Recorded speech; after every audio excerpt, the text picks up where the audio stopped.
Surabaya, NIM saya 2503100036 dari Prodi PJKR kelas 2A.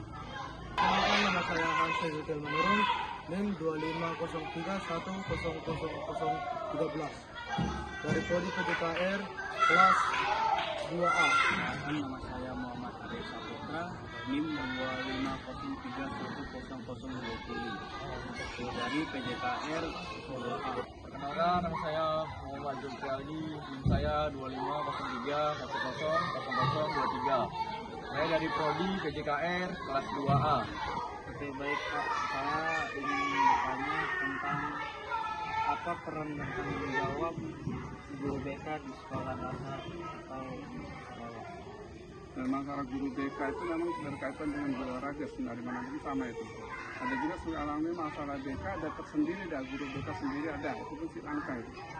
Ya, masalah dasar BK di sekolah itu adalah membimbing siswa. Membimbing siswa dasar-dasar pertama itu masalah tingkah laku siswa, kemudian masalah emosional siswa terhadap teman-temannya, mungkin masalah di kelas ataupun di lingkungan sekolah yang kita hadapi sehari-hari. Baik Pak, berikutnya akan ditanya teman saya. Mungkin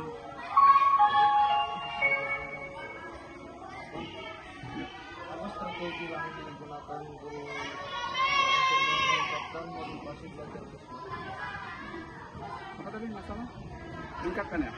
Ya, yang pertama itu perubahan emosional. Emosional biasanya kalau tingkat SD itu sebelum kali, karena kan belum remaja awal ya masih. SMP mungkin dari remaja awal mulai masa-masa puber gitu lah pada SMP. Kalau SD itu masih dasarnya, kemudian masalah krisis identitas. Diri itu siapa? Mungkin ya sekedar karena mungkin dari teman-temannya, pengaruh dari teman-temannya, mungkin kemudian dari kebanyakan mungkin nonton gadget ataupun main HP. Maka itu sering terjadi sekolah itu yang membuli segala macam di sekolah itu sering gitu. baik, itu pertanyaan berikutnya, apa tantangan terbesar dalam menghadapi guru BK dalam membimbing siswa itu? Kayak misalnya nih, ada guru, ada anak juga, tapi dia bandel. Bagaimana cara agar anak tersebut meminati pelajaran Bapak? Ya, masalah itu membina biasa itu mengarahkan siswanya, mengarahkan siswa mau kemana dia, apa misalnya cita-cita dia apa, kemudian hobi dia itu apa.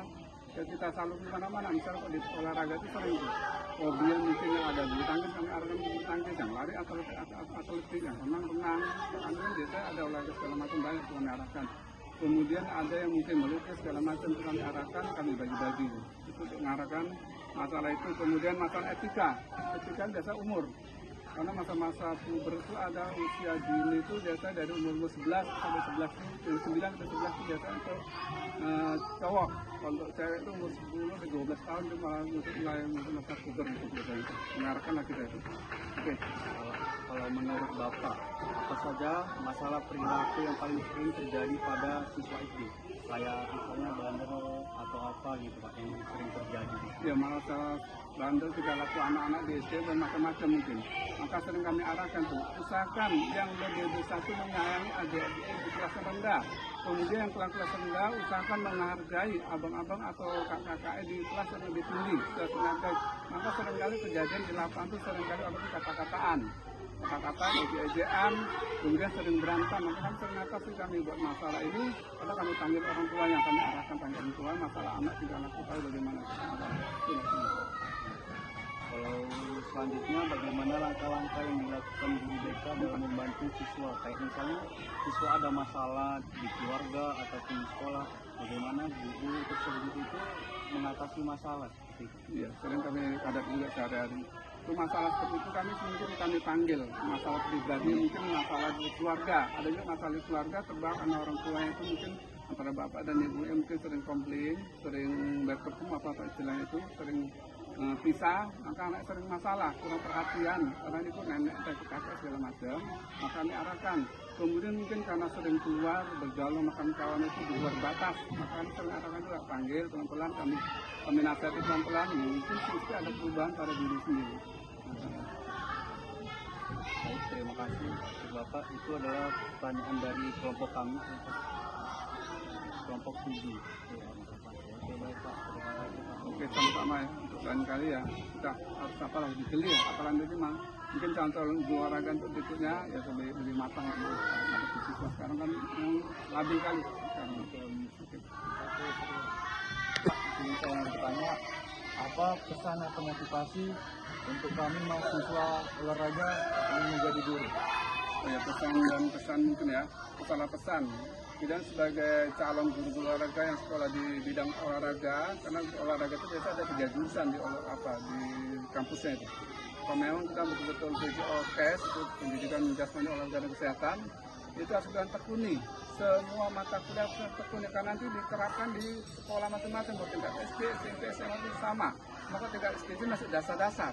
Dasar-dasar masih olahraga apapun dia harus dasar dipelajari pada SMP dan menengah ke atas juga semua masih teori-teori praktek segala macam itu harus dipelajari. Masalah praktek yang penting itu. Masalah praktek itu harus kita pelajari kayak atletik masalah start segala macam itu pelajari, sejarah atletik itu pelajari. Masalah senam juga itu banyak semua bagiannya. Kemudian masalah poli semua dikuasai juga sedikit. Itu namanya contoh olahraga itu. Yang bela diri, karate, taekwondo, silat semua itu pelajari. Masalah ilmu olahraga itu harus pelajari yang sebagai generasi yang akan datang. Apalagi bersama olahraga. Itu pesan-pesan Bapak ini. Oke, baik Pak. Baik, terima kasih Pak yang mengizinkan kami mengobservasi Sekolah SD Negeri 056615 Wonosari, Kelurahan Perdamaian, Kecamatan Setabat, Kabupaten Langkat. Baiklah, sama-sama kami juga terima kasih atas kunjungan kemarin. Mungkin ada peraturan sekolah ini ya ke depannya mungkin lebih maju, lebih baik, dan kami doa selamat dan berjalan sukses yang akan datang. Amin.